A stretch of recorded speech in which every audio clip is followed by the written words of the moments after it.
Sveiki sugrįžę po pietų.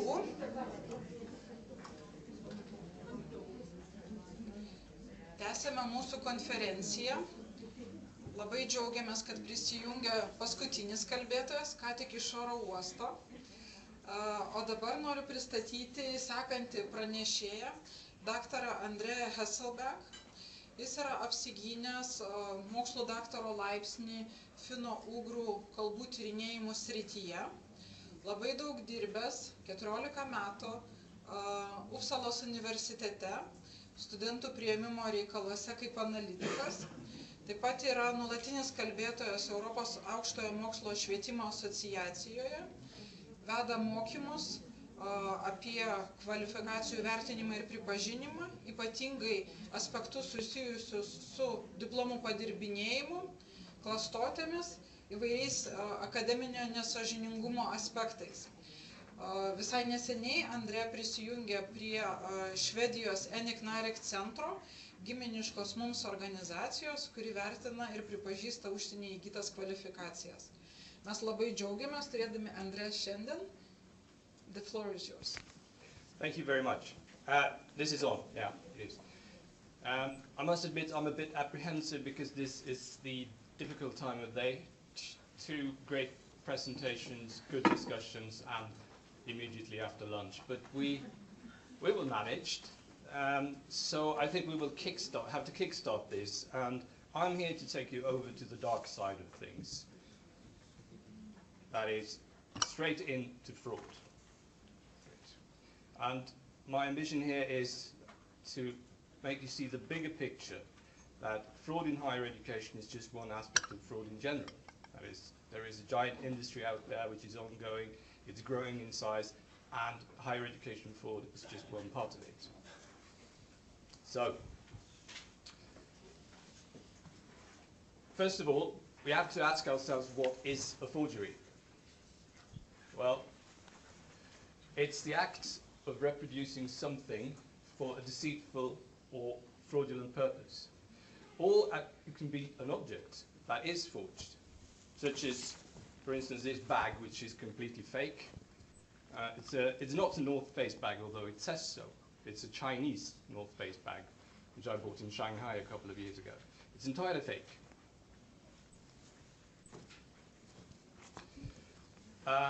It's the false making of any document, such as a check, a character reference, a recommendation letter, a diploma, a degree certificate, a transcript.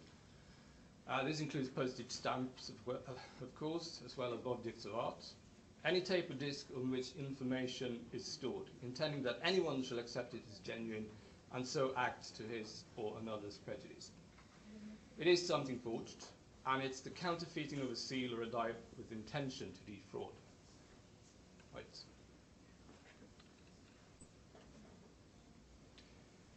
It can also be the deliberate attempt to deceive consumers by copying and marketing goods by goods bearing well-known trademarks, generally together with packaging and product configuration, so that they look like they are made by a reputable manufacturer when in fact they are inferior copies. And again, this then is a deliberate attempt to rip off North Face, the reputation of North Face, and it is an inferior copy. This goes for goods as well as for higher education documents. The same principle applies. So here you see a bag, but I could, in my hand, have held a degree certificate from my own university. That is forged or fake. Or a document from Harvard, a fake transcript from Foothill Community College, a reference letter, a recommendation letter, anything. It is a forgery, per definition.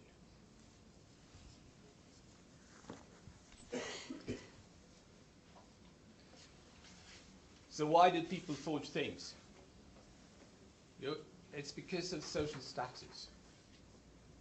If I for some reason hang out with people that think that North Face is the thing, and I can't afford the real thing, I will buy this one.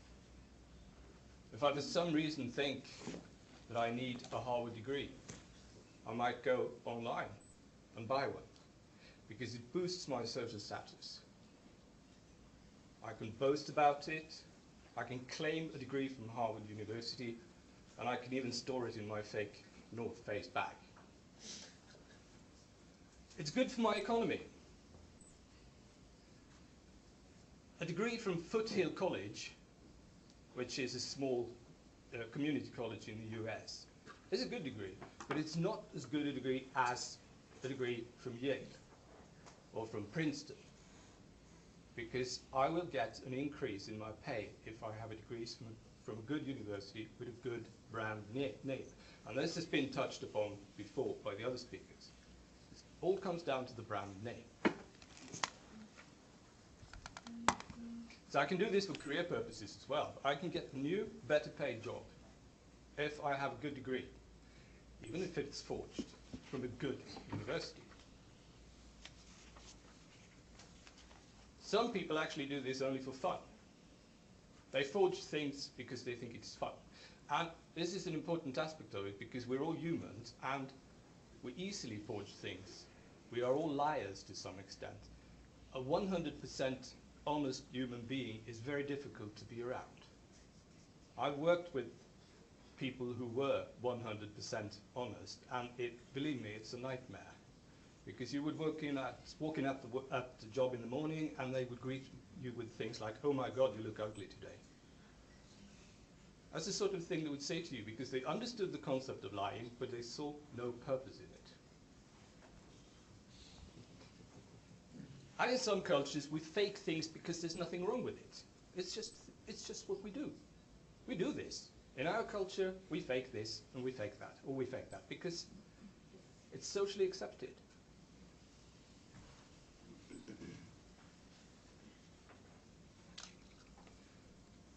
I spoke a bit about the brand name and the importance of the brand name when we fake things. So here I have, as a small exercise, 2 objects. This is a Dolce & Gabbana wallet. So I'll pass it around and you have a look at it. This, on the other hand, is a Sheffield United Football Club home shirt for the previous season.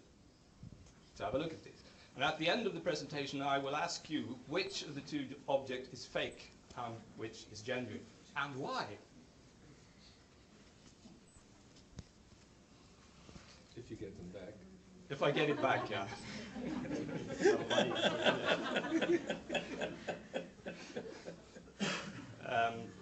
If I get it back, yes. Don't distract me, Robert. Sorry. No. The things that are popular to forge today are food. There's a massive amount of fake food pouring out of Benin and Nigeria. Liquor,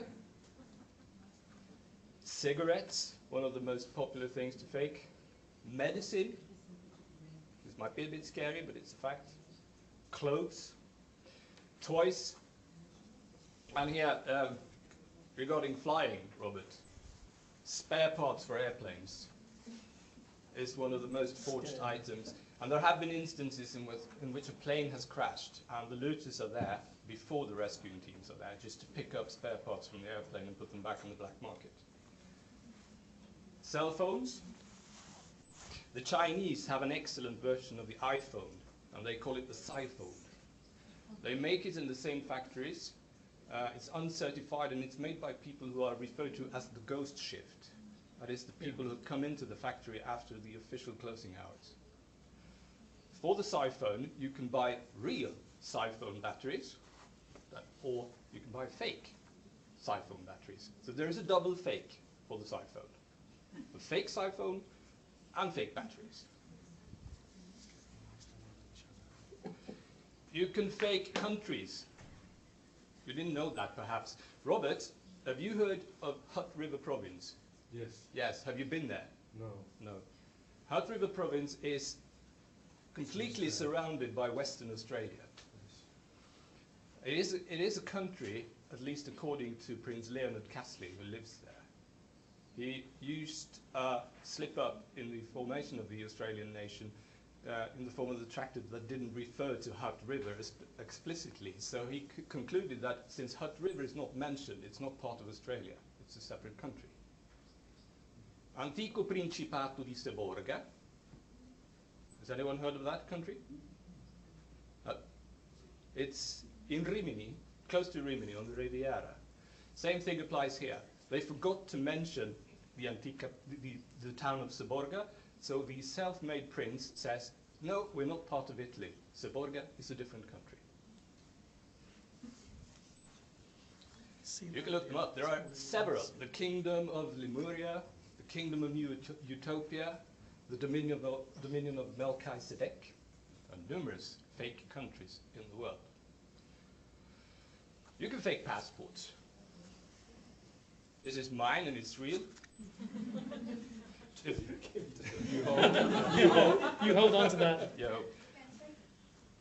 If I had wanted a passport that was not real, that is under another identity, I would just send my picture to one of the many websites in Russia that provide what they refer to as look-alike passports. They would scan their database for a photography of someone looking a bit like me, and I would get the identity of that person. It's easy, it's quite cheap, and there are numerous providers. The only way to find out is to have a look here in what is referred to as the machine-readable zone of the passport, because that's where all the vital information is in. That's where things start to get complicated or completely wrong. But the picture might look okay, the name might look okay. It's down here, you have to look. And of course, higher education documents. There is no end to what you can do in terms of faking higher education documents.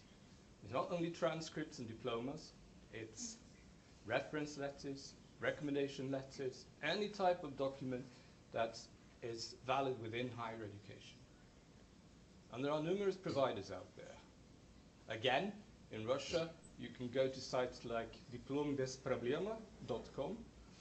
And yes, it's true. And there are well over 150 similar sites. And then you can buy your degree from Lomonosov or from any other prestigious Russian university without a problem. And it doesn't even cost you much. If you want to make it into an adventure, you can actually go to Russia and you can go to one of the universities and ask for the right people standing outside the university if they have something to sell. So it's entirely possible. You can do that in China as well. Just if you want a fake degree, go to the university. It sounds scary, but it is a fact. There are people there who are in possession of the original templates from the universities, and they will sell them to you for a minimal fee.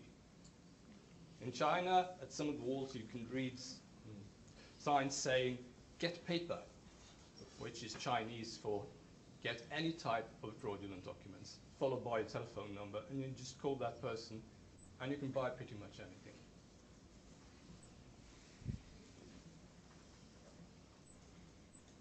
But what we choose to forge is depending on the culture we live in and the times we live in. So in 16th century China, the most faked items were scroll paintings, Buddhist sutras, and surprisingly fake stones, because that was the sort of thing that an educated Chinese gentleman should have in his garden, which was another status object of the Chinese at that time. So we fake stone, 1 to 2 meters high, with grotesque forms, but that was the sort of object that you should have in your garden. And hence, in the 16th century in China, you could buy fake stone from printed catalogues.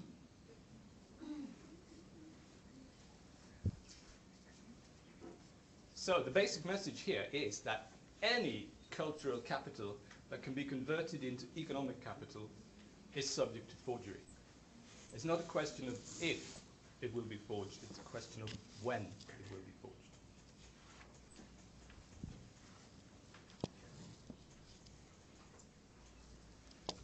Pretty much like Robert spoke about the 440 cities, we have a set of cities in this industry. So most of the leather stuff comes out of Napoli in Italy. It's controlled by the mafia. We have Beijing and Guangdong in China. Lagos, Nigeria. Original templates for degrees from the University of Boya in Cameroon are in the hands of Igbo traders on Victoria Island in Lagos, Nigeria. So if you ever have an applicant claiming a degree from University of Boya, but who has a Nigerian name, be wary of that. Because chances are that that person actually purchased a degree in Lagos Island in Nigeria rather than actually pursuing studies at the University of Boya. Or if you're desperately in need of a University of Boya degree, you can pop down to the Congolese quarters of Brussels and ask for a Boya degree. You can get a degree and a fake passport for the sort of special offer. We give you both a degree and a fake passport if you pay this amount of money.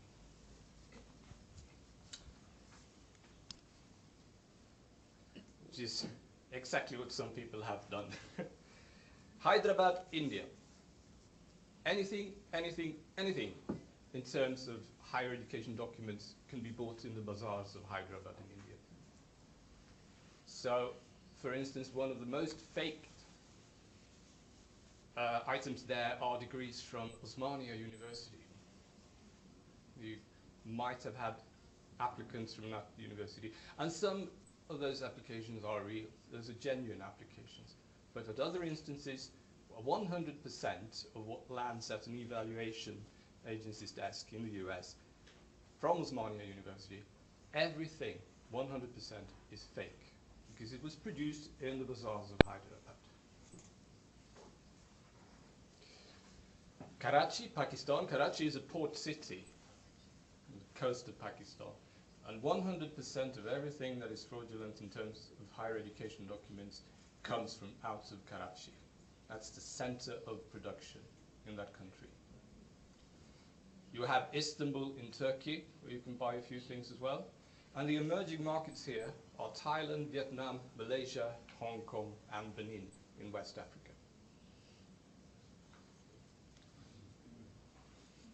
So, if we put some statistics to this, the trade in counterfeit goods comprised a three-figure billion-dollar industry representing at least 5 to 7% of the total world trade.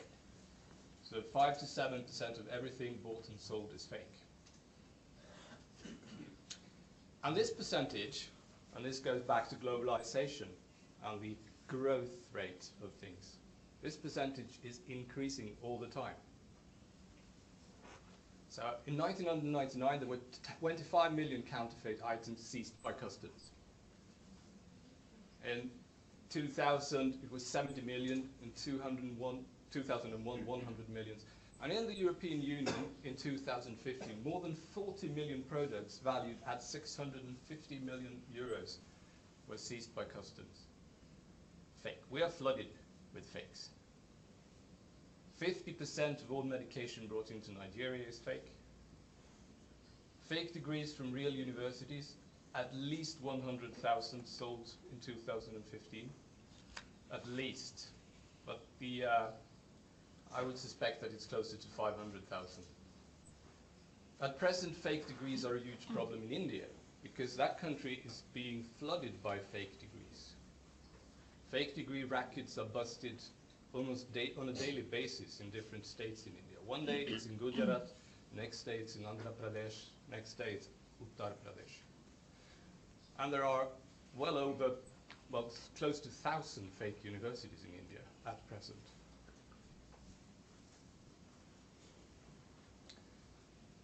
When it comes to Chinese applicants to US universities, it hasn't been confirmed, but there was at one point in time it was estimated that 90% of the recommendation letters were fake. 70% of all the applications that contained essays, in that case the essays were not actually written by the student, they were written by somebody else. And essay fraud is something that you all should look out for, because if you require from your students to write an essay or something, It's easily obtained online through sites like customessays.com, essayhelp.com, easy essays, etc., etc. And that's a growing problem. And I know that you've had problems with it in the UK as well.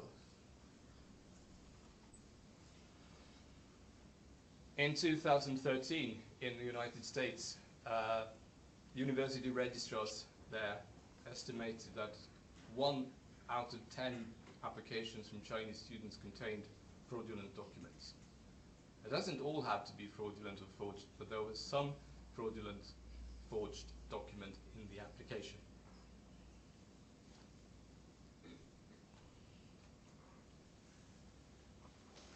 So what's the effect of forgeries then?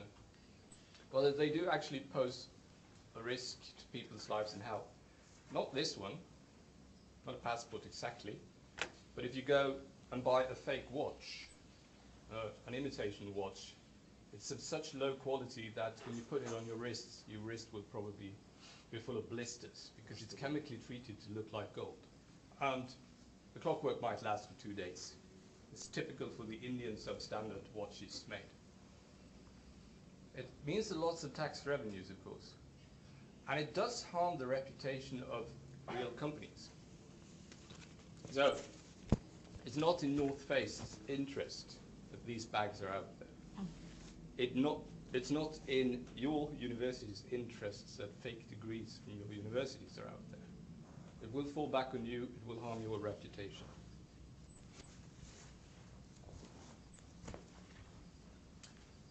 It does devalue what is produced of legitimate companies.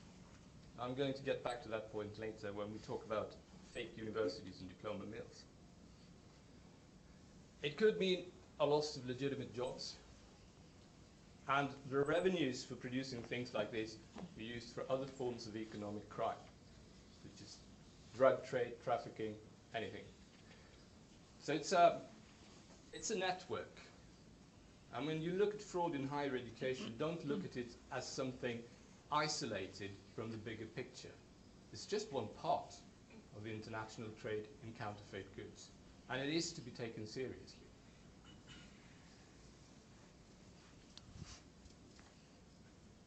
All these things can have a negative impact on product development as well, in the same way as universities can shun back from research innovation and developing new courses if they have too much unfair competition.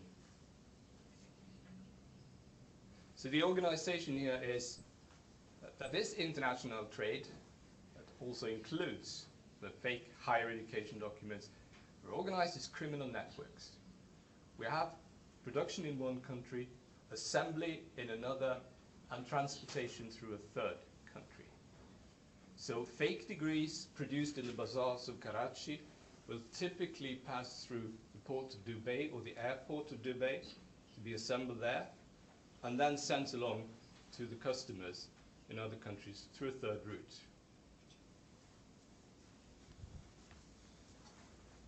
It's always an exploitation of legislation, legal loopholes, and black labor. That's what we're dealing with in this case. This goes for the production of fake degrees in India, fake degrees in Pakistan. There is a use of indirect routes, and the counterfeit and the legitimate, sometimes stolen goods, are always mixed. So, in a sense, and I will get back to this again when we talk about diploma mills, we are trying to avoid attention by mixing the legitimate and the stolen things. We market and sell things over the internet. That's the best thing we can do. We organize the companies with our own technicians, financiers, importers, and distributors and sellers. And we use a lot of shell and dummy companies. And why is this so easy nowadays? In the old days, when you wanted to forge things, it was pretty much a local procedure. It was mechanical. It was paper-based. We used ink. Everything was physical. It was tangible. And it was local and small scale. We weren't able to produce too many fraudulent documents at one time. But this has all changed with globalization and with computers and the virtualization of things. So technically all I need today to produce a good forgery is a computer.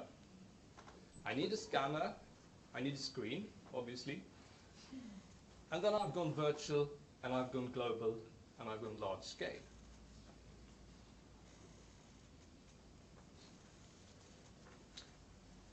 The business idea behind all this is, of course, that it will improve someone's status, the educational purposes. If I don't have the master's degree required for PhD studies, I can buy it.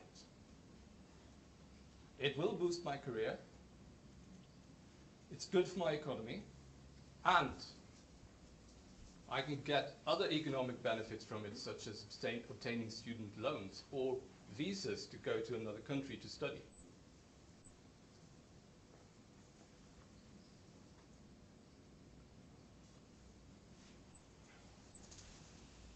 This is a typology of fraud, or forged documents. We have things that are completely forged. I just borrowed this one for a while. And let's pretend that this is a higher education document that was forged completely. No information in it is real. The name of the university could be wrong, the student number, student's name, the title of the qualification, everything in it is wrong. That's a completely forged document. However, I might be in possession of a real degree from a university, but I'm not satisfied with my grades. So what do I do then? Well, I change my grades. I actively change something in the document, that is in the grading part, and I end up with a better grade. That belongs to the partially forged documents. These are the most common ones, actually, in admissions, because people inflate their grades or change any other thing in the document. Even though the qualification in itself might be real, the grade is not real. There can be unauthorized changes made to documents. When I was working at the graduation office at my university, if I had issued an engineering degree and there was something wrong with it, the student sent it back, complained, and said, I want this changed because there's something wrong, there's a date missing or something. I had to make those changes myself. I had signed each and every page with my initials. So, but it does happen from time to time at other places that someone else is going in and make that change on the student's request, at the student's request. At my university, that would have been an unauthorized change. Even though my colleague could do it, he or she had no right to do so. I had to do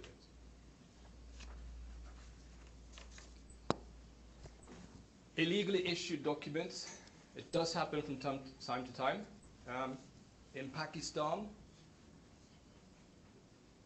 the universities cannot sign agreements with schools, colleges, or other universities that are not located in the same province without the prior approval of the Higher Education Commission and the local government of the province. So Al-Khair University, which is in Jammu and Kashmir, is a notorious university in Pakistan because they signed agreements with universities in other provinces and issued degrees, awarded degrees, on the basis of studies at schools located in other provinces. These documents are all illegally issued because it's against Pakistani law. And if you're dealing with applicants with degrees from Al-Khair University, my recommendation to you is to contact the Higher Education Commission in Islamabad and check whether this is a legally awarded or an illegally awarded Pakistani degree.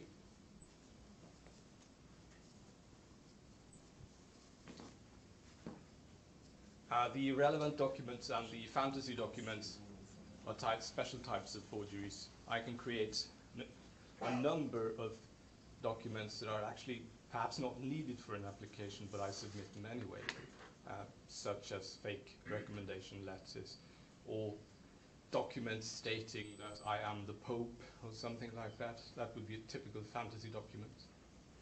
The fantasy documents are also the degrees from diploma mills and degree mills, which we will turn to shortly. So it's pretty easy these days, because what we need is a computer, and we need some good software. And then with this software, I can create my own diploma immediately. I can create a transcript. I can actually create a college and go online with it. It's just a matter of downloading the software, and I will have my own diploma and transcript maker in a minute. This is large scale. This is an industry. And people do it throughout the world.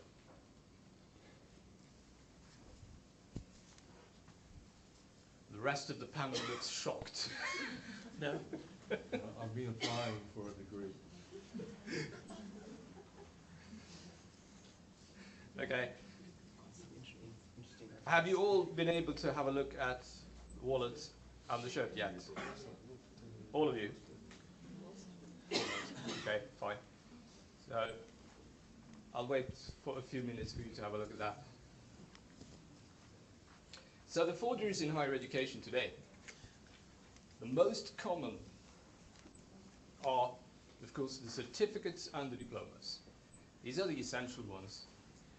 This is the proof of the qualification. This is the thing you really, really want, and you will pay money to get it. Or it's ID cards or passports in case you want to, under an assumed identity, pursue studies at another university. Then you get yourself a forged passport or a forged ID card. Transcripts, of course, especially transcripts showing better grades than the ones that you actually have. Birth certificates. I can easily become, through a site called birthcertificategenerator.com, the twin brother of Barack Obama. It's that easy. Recommendation letters. It's one of the things, when I was working in admissions, one of the things I looked at first were the recommendation letters. Because if anything was wrong in the recommendation letter, chances were that there was something wrong with the rest of the application as well.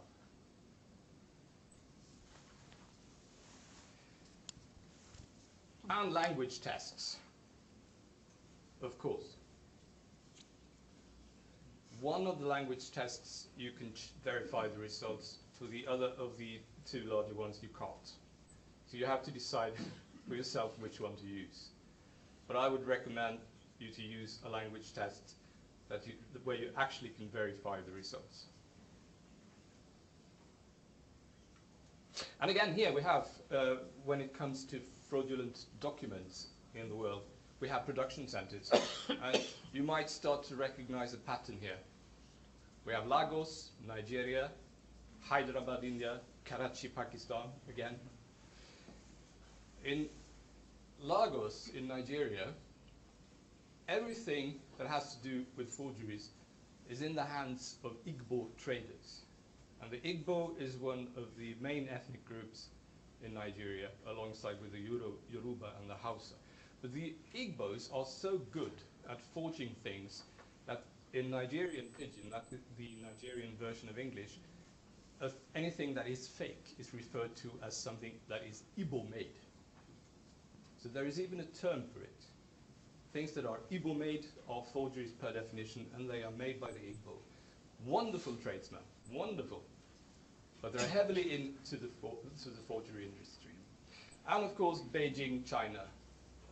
In virtually every larger city throughout the world, there is an area where you can go and buy fraudulent higher education documents, bags like this, and other things.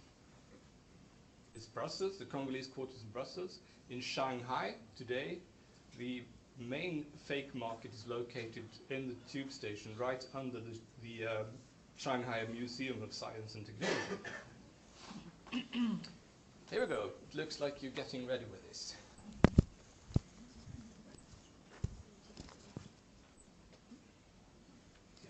So we've been talking brand names here. Which one is real and which one is fake? Who think this one is real? Ah, you're good. And you think this one is real? Yeah. Why is it so?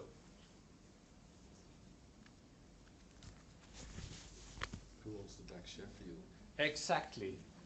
We got it from the rest of the panel. Who wants to back Sheffield? Sheffield United this is not Arsenal, this is not Chelsea, it's not Manchester United or Man City. This is just Sheffield United. It's a pretty unsuccessful team, trudging along in the League One, I think, at the moment, which is the third division of the English system. No one in their right mind would come up with the idea of forging a Sheffield United shirt because it's too local and there's too little value in it. This, on the other hand, this is a Dolce Gabbana, but it's completely fake. I bought it in China 10 days ago. But it looks good, doesn't it? Yeah, because the Chinese are very good at these sort of things. We don't have a winner, you're all winners, so I get to keep the shirt.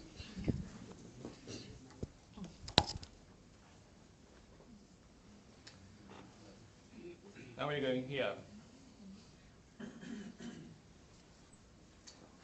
Are you familiar with the term diploma mills? Anyone who has? Is there anyone who hasn't heard the term diploma mill? Raise your hand. No, you seem all very familiar with it. A diploma mill is essentially an organization posing off as a university that will sell, in most cases they sell, in some very few cases they actually award degrees to you. But there are no requirements for the awarding of this degree, other than a good working credit card in most cases.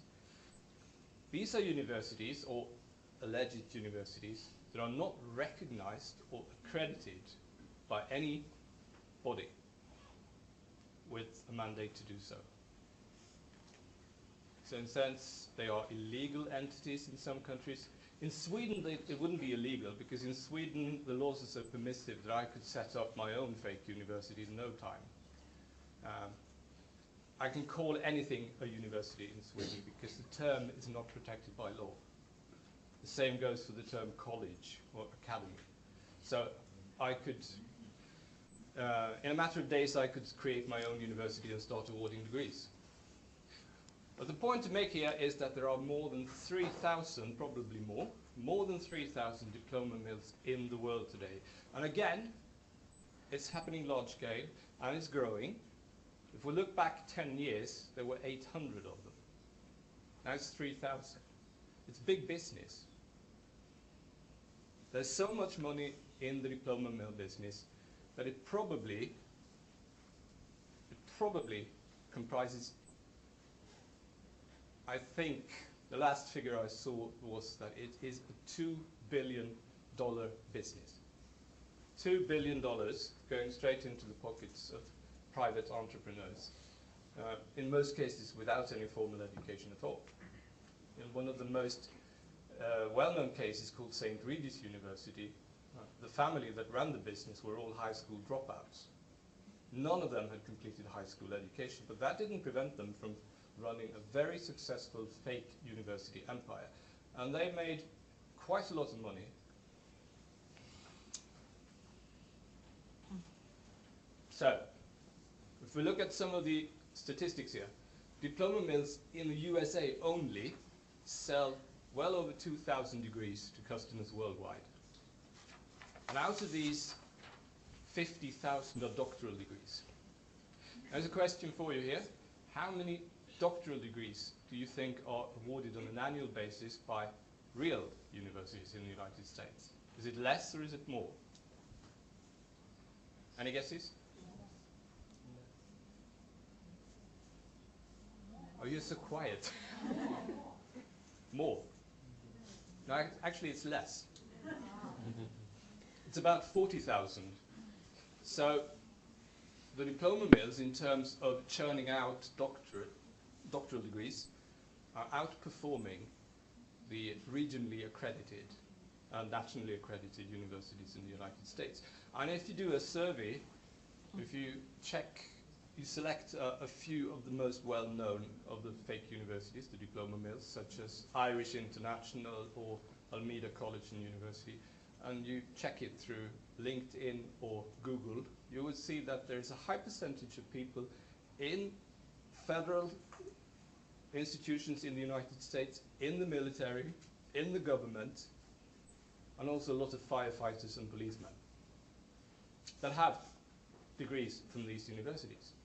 It's a real problem. The university degree program was run by Americans from Boston living in Romania and Jerusalem. They made, in 5 years, $450 million US. And the owner, Jason Abraham, had a personal salary of $30,000 US a day, which is a good business. The St. Regis University, and this brings us back to dangers for higher education system in countries. The St. Regis University was very successful in bribing a diplomat from Liberia working in Washington. And within a year, they were in full control of the Liberian Ministry of Education that actually recognized and accredited all their fake universities.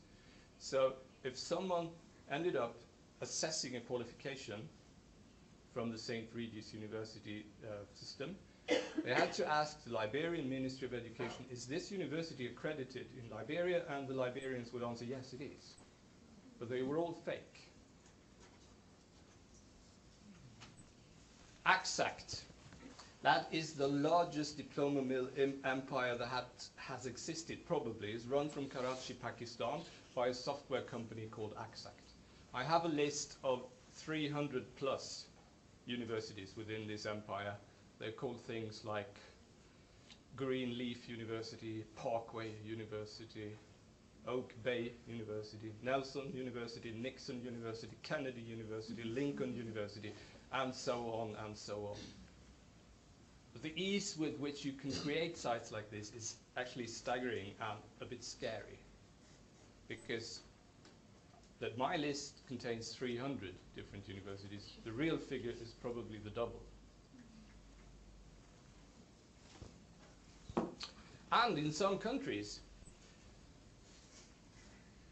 10 to 15% of all people who claim to hold degrees in some form are actually graduates of fake universities or have forged degrees from real universities. This goes for Malaysia and this goes for Nigeria.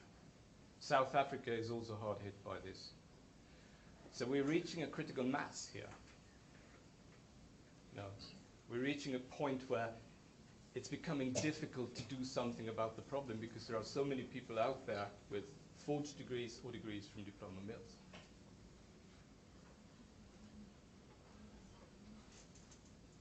Okay, why do people buy fake diplomas? Well, for the same reasons that we buy fake Dolce & Gabbana wallets. It's because sometimes we see nothing wrong with it. It's fun to go to China and haggle for the price over a fake Dolce & Gabbana wallet. It's an experience. But in most cases it is because I want to boost my career. I want to get a raise in my salary. I might even think that it's fun to order a fake diploma.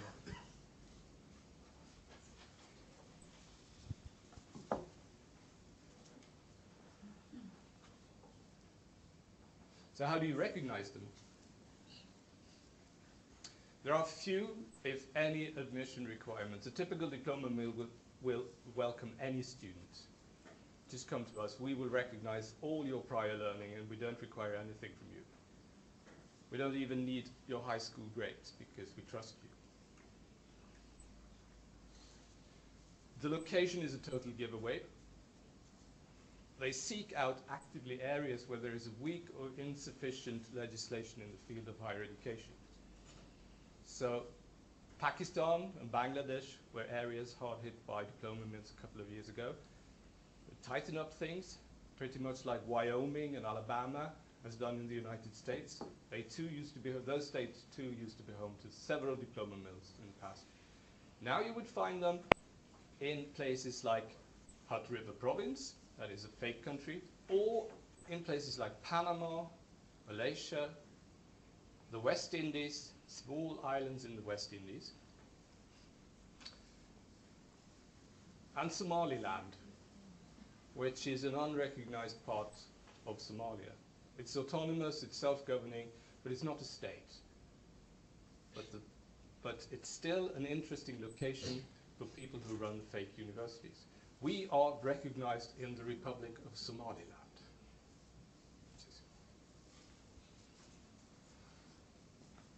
We have to downplay the importance of accreditation and recognition and say, if I run a fake university, I say, I recognize myself, or I accredit myself. I'm the best quality guarantee. Yeah, I'm self-accrediting. We could go by the names. Some 10 to 15 years ago, there was often a rip-off of the names of real universities. So we had Stanford universities, Yale University spelled like this. Oxbridge University is another option. Then came a period when American type of education was popular, so the names would then typically contain the words American and international. But now we are going global, so the names of the fake universities today often contain the word global, such as Global Vision University or Global Open University. These guys are always ahead of the real universities in terms of seeking out good terms for things. If you run into something called global, be wary. Think about what David said about doing due diligence. Check them up. It might be okay, but many, many fake universities today are actually called something global.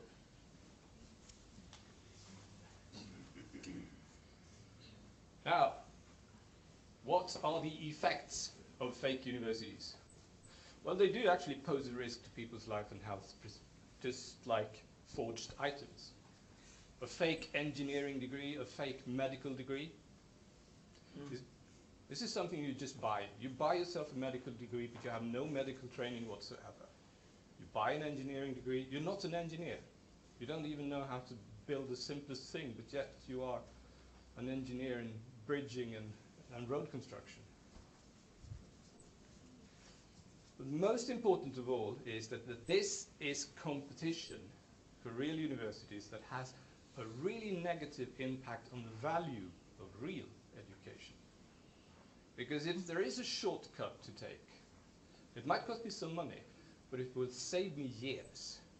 And I end up with the same thing, that is a medical qualification or an engineering qualification.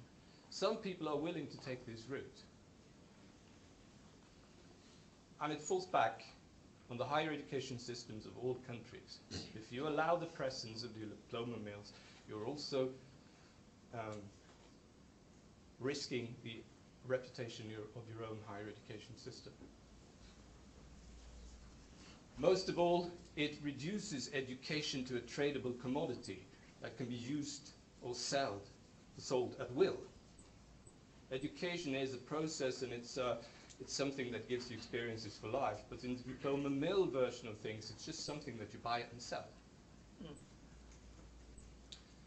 And again, the revenues are used for other forms of economic crime. So the guys, mainly guys, there have been a few women in the diploma mill business, but there are this is a man's business, a man's world.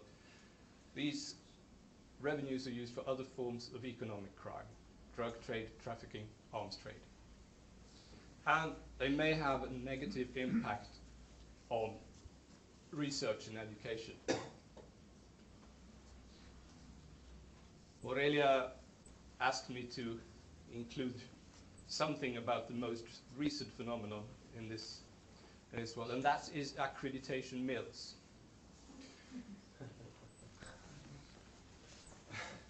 The accreditation mills come in two forms.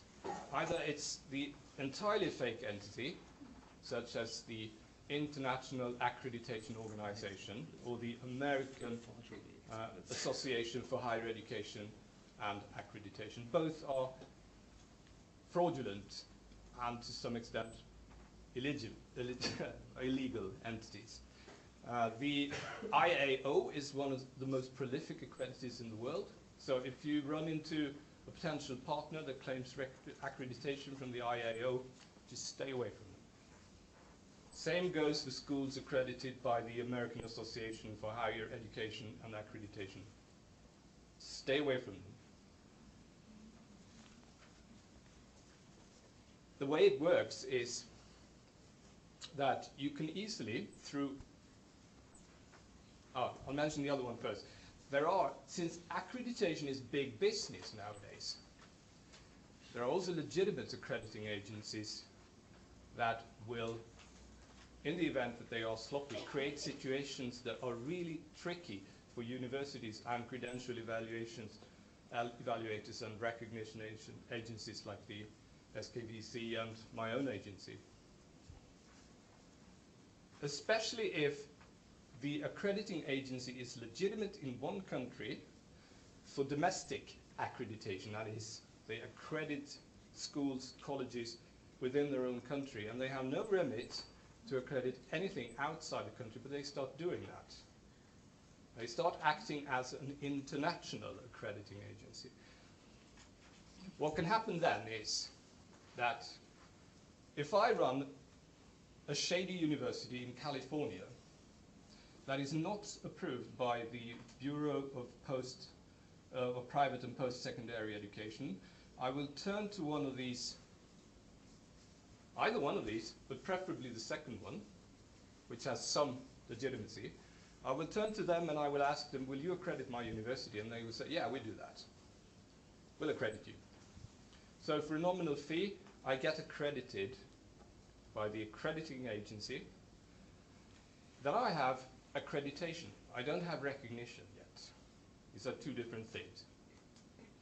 Someone has said that they have gone through a process of quality assurance of my education programs, etc. So, but I lack recognition. So what I do then is that I take my accreditation to a country where they perhaps not know too much about the finer nuances about accreditation within the first country. So I tell them, I'm accredited by this organization there, and they go, okay, so we will license you. And then I have recognition. After that, I can become a member of the American Council on Education, and I can also apply for candidacy accreditation from an American real accreditation agency. So there is a way to end run normal rules on accreditation, and you get that through the accreditation mills. So you really, really need to check up if you're dealing with universities that claim some sort of accreditation. Check up if it's meaningful accreditation. Does it add anything? Or is it just pointless? Now, what can be done about all this? You need to take fraud seriously. It's part of a much bigger system and it's large scale. I know for a fact that at many universities you see it as some sort of thing that is isolated from other types of crime. It's not. They go hand in hand. The same people who run fake universities and produce fake degrees from real universities are involved in other forms of crime. So you need to develop at your universities a policy to combat fraud. And in this case, I think it's essential that you take the help from SKVC. If they can't answer, they will ask around the American network and come up with an answer in the 72 hours David spoke about. But make use of the resources that you have. Develop a policy on what you can accept and what you can't accept. But try to come up with a minimum definition of what you consider a diploma mill. Try to find ways to deal with fraudulent documents. If it's in your legal system, make use of whatever is in your legal system. In my country, anyone is free to use a diploma mill degree. It's not a crime. It's not a criminal offense. You can claim that you have a PhD from a fake university that is a diploma mill in Sweden. You can apply for employment at a university. You can get employed. And when it's revealed that you are in possession of a diploma mill degree, all that happens is that you will be politely asked to stop calling yourself a doctor. But that's it. So if you have the legal means to combat fraud, please use them. In international admissions, research your target markets. Become familiar with the higher education systems of a particular country that you're interested in. Look at the problems surrounding higher education in that country. So for instance, in India, which is currently being flooded with fake degrees, be aware of that. Try to do something about it. Develop a policy on that as well.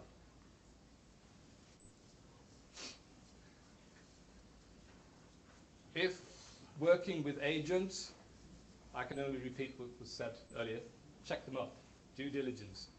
Because on a number of occasions, agents have been found to work with both diploma mills and legitimate universities. And this especially goes for agents from the Indian subcontinent. They don't really make a difference. You know, we work with everyone. Increase your knowledge about the foreign higher education systems. And tap, like I said, tap the resources of your local NIC office. Cooperation, again, it is essential. In Sweden, we have this joint admission system. The universities are competing with each other for the students, but it is in nobody's interest that the wrong people get admitted. So admission is a joint process where we sort out the weeds from the flowers. So you do not respond in 72 hours? No. No, we don't. The universities, mainly private universities, who are not part of the joint admission system, may do that, but not the national universities. So I stress this, cooperation is essential. It is in your interest, because otherwise you might end up in the same situation as a university in London did. They got barred from admitting foreign students for a 2 or 3 year period because of the sloppiness of their admission process. Yeah, exactly. It turned out that when it was checked up, that only 10 of the 500 admitted students had good papers. Only 10 out of 500. And this was bad for, you've already named them, so I may name them as well, London Metropolitan University, but it's also bad for the higher education system of the UK and its reputation. And it is extremely essential to train key staff, to make sure that they get appropriate training. Admission is essential. To have properly trained admissions personnel is key to successful internationalization when it comes to admitting foreign students. Right, I think my time is out. Okay, thank you very much.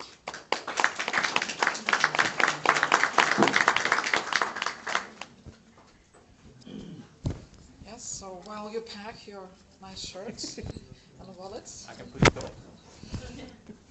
in your fake bag, Yes, exactly. I would like to return to the issue of the external pressures that we face in responding to queries by international students.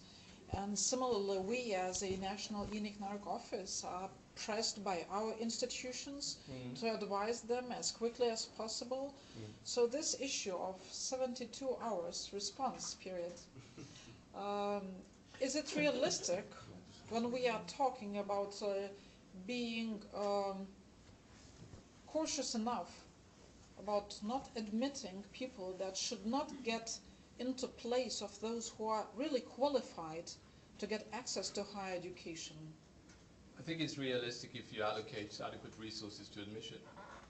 It is. Then you can do it. Then you can do it in 72 hours. But that is, sadly, that is not the case at most universities, because you have a very small group of people responsible for admission. And they also tend to come in, do admissions work for a shorter period of time, and then move on to other types of jobs.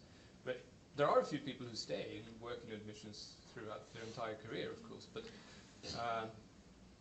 I think the answer is both yes and no, actually. You want to say something? Yeah, I'd like to qualify that. What is in the message you send after 72 hours?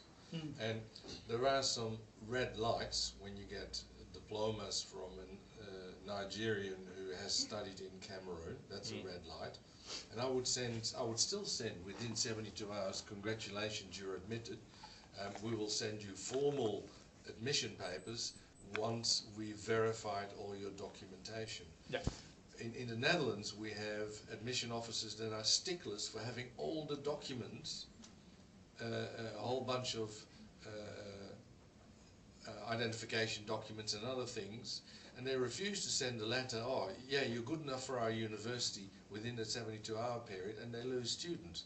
So what we're saying to them is, once you can see the academic transcript and the diploma, take it in the first instance at face value. Yes, there are people trying to defraud the system, but I think in the first instance you start with, I believe you. But do your due diligence. So if there are red lights, the nature of the statement that you send to a student may be a bit different. If they're incomplete in terms of admission, but you can verify they've got a diploma, they've got some grades that would make them admissible, they have an English language certificate, you would say, well, it looks like you're admissible, congratulations, we just need your copy of your passport or your English language certification or whatever it is. But start with a positive message, because the bulk of your students will not be trying to defraud you. And you shoot yourself in the foot. And the other thing is, in the contract with the student to offer educational services, you say, if at any time we discover that you've committed fraud to gain admission to our university, we reserve the right to dismiss you from the university forthwith, and if we've already handed you a diploma, we reserve the right to revoke it. Now, it's going to be a very brave person who will pay all these fees for a number of years on the basis of fraudulent information, and if they found out, then now all my investment is gone. Yeah, I think Robert is perfectly right in saying that it comes down to the procedure and how you develop your procedure. And I would also like to add, I might have given the impression that I consider everyone a faker. I do not. I consider most people as basically honest. So the problem when it comes to forgeries is it doesn't really increase or decrease. If you fake things from real universities or you change the transcripts, it doesn't really increase or decrease. It's pretty constant. However, the diploma mill business is booming. That's where all the change is taking place. So you get more and more people claiming diploma mill degrees rather than forging things. So I see that as the accreditation and the diploma mills are the biggest issues that we have to deal with at the moment. But it's easy, it used to be fairly easy to spot a diploma mill, but nowadays it's getting more and more complicated, because you need to look at if they flock to countries where you can't really establish if they are operating legally or not. And they are also trying to sign agreements with real universities, which is one part of their strategy. So when going into partnerships, you really need to check up on your potential partner as well. Is this actually a real university, or is it just something they say? And there has been a tendency at departments at my former university to just go for the word university and say, hey, it's a university, it says university, so what's the problem? But you need to do due diligence here. Check up on your partners. Yep. Just one observation on that. Just one observation on that. No university college or private higher education institution should allow anybody other than the chief executive to sign off on partnership agreements. Nobody. Don't let departments, or maybe the authorised signatory, maybe the registrar or the secretary of council, but the power to sign off on these agreements should be kept very tightly controlled. Okay. I have a specific suggestion from Robert to ask about the means that we could actually combat this fraud and what could be done on the institutional level. And here I mean, could it help us if we focus our attention on issuing electronically documents testifying attendance in institutions and graduation papers? And I mean here the Groningen Declaration.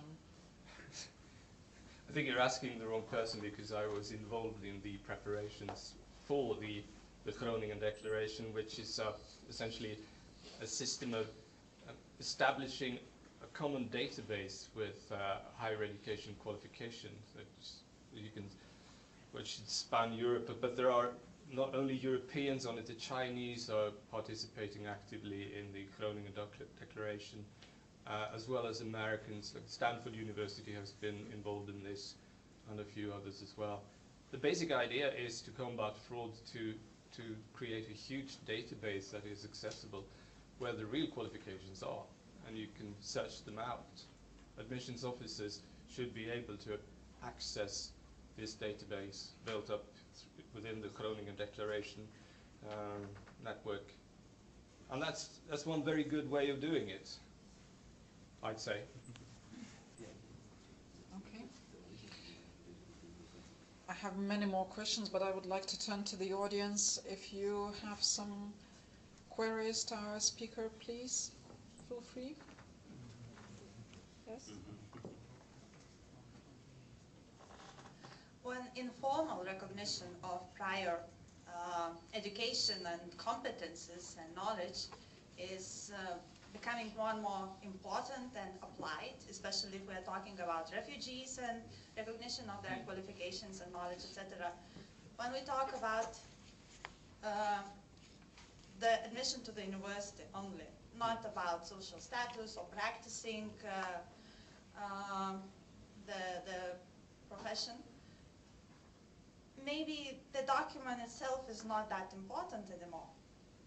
If we, universities, use our methods, take exams, entry exams, and, I don't know, evaluate the candidate face-to-face, check their knowledge, so maybe it is not that important if the high school document was received by that person or not. Maybe after, while studying and after the graduation or dropped out, he gained a lot of knowledge and skills to study at the university after all. That is my idea how the, I don't know, entrance scheme might turn in the future. I'm currently working on a project on the recognition of prior learning in the form of validation of it. The main problem with it is that there's so many opinions about it, but very few definitions that people are willing to subscribe to. So everyone has their own idea about recognition of prior learning and validation, etc. But it is interesting, yes, and I think you're bringing up something that is becoming increasingly popular to talk about, and I think that is the future that we will see. We are moving away from paper-based qualifications to something else, but yet the validation process is supposed to result in accordance with the recommendations from the European Union in a qualification, right? That's the purpose of it. So if you do validate someone, they would still end up with a piece of paper, right? Yeah. But then again, just to conclude things here, I would just say diploma. A diploma is still perceived as something of a meal ticket. It has a monetary value. But the diploma itself, in the old days, the diploma, it's the same Greek root as the diplomat. The diplomat took his or her, well, mostly his credentials to a king in a foreign country to get accredited. He presented his credentials. So we're using a very much of a diplomatic language here. The diploma is Greek for twofold. So it was printed on sheepskin, rather written, it was not printed, it was written on sheepskin because paper was, in those days, were very difficult to produce and expensive. And they were huge at that time. Sheepskin, about this size. And it became paper-based, and they were still huge, and in some countries they still are, such as the University of Malta, which is, it's like a bathing towel or something. It's that big.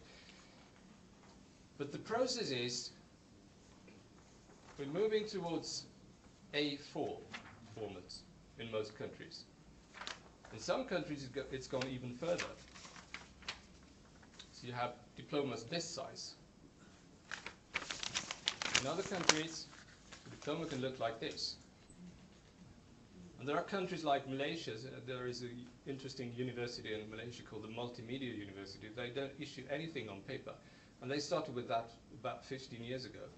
At that time, the graduates of Multimedia University got a CD disc with his or her credentials on it. Yeah. So you put it in the computer. They presented not their credentials, they presented their CD to the other universities. Eventually the CD disappeared and all they sent out was a file on the computer. And through that file you could access the registry system at Multimedia University and you could verify it.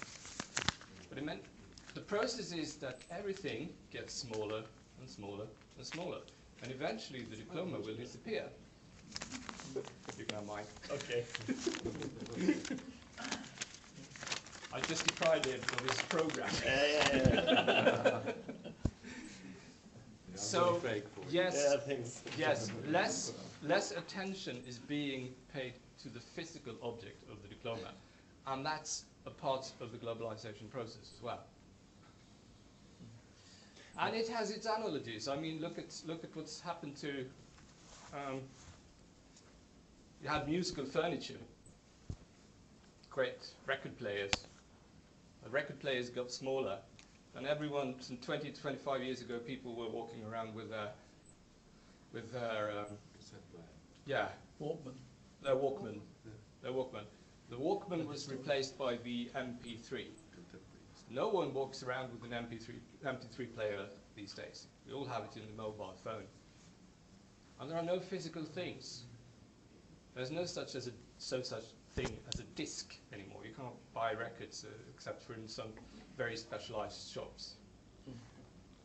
It's all in here, and it's all virtual. And eventually the diploma, too, is going to go all virtual. It's going to be stored in databases. And the deliverance of it, I don't know. In 50 years from now, we might not be even delivering paper-based documents. Can I just make a comment about the accreditation of prior learning? Accreditation of prior learning might seem to be the answer in that you have a human being and you have an interaction and you make your judgment on the basis of that interaction. But that's no guarantee that the individual who has produced the responses to your prompts and your questions is the individual who subsequently turns up at your higher education institution. There is a thing called personation, not impersonation, because they don't actually have to look like the person who's taken the test. You have one person taking the test and another one completing the experience, if you like, of studying in your institution. So anything that can be produced as can be fraudulently produced. Exactly, and there is a concept called the professional test taker. These are people who make a living out of taking tests in other person's names. And 5 to 10 years ago, I can't remember exactly, there was a guy in California who was pulled over by the police for over-speeding. And in the back seat of his car, they found 10,000 fake driver's licenses in California.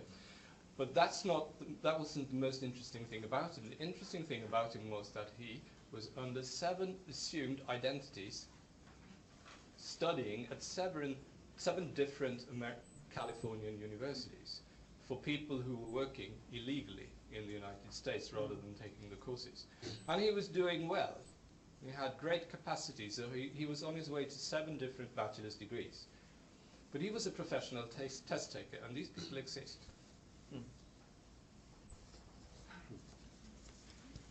Yeah, I was just adding another question.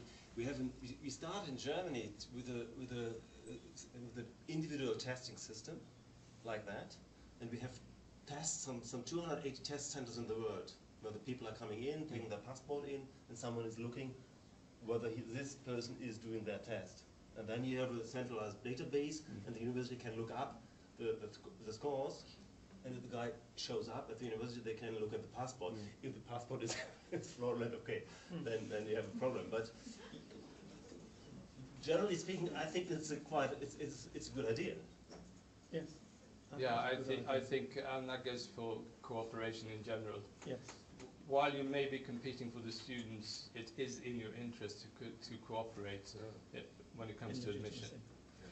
And that's one of the main advantages with the joint admission system in Sweden, because one officer at one university can assess the qualifications for a foreign applicant, and this applicant may not be seeking admission to his or her university, but to completely different universities. But the officer assesses the qualifications, makes notes about this, comes to a decision, and this decision is visible to anyone within his national admission system. And then it's up to the decision on admission has been, for fulfilling general entrance requirement, has been made. And then it's up to the other universities to accept or not accept, that is to offer admission or to decline admission. But you can follow the process. You can easily see what's been said about one qualification, and this is cooperation at its best, as I see it.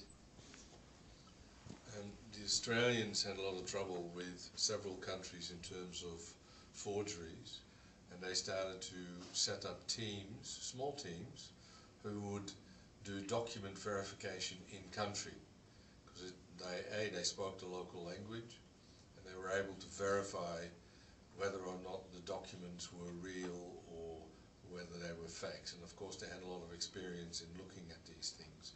So they prevented a group of local farmers going and doing a sports management degree in Australia, that sort of thing, because the documents simply didn't add up.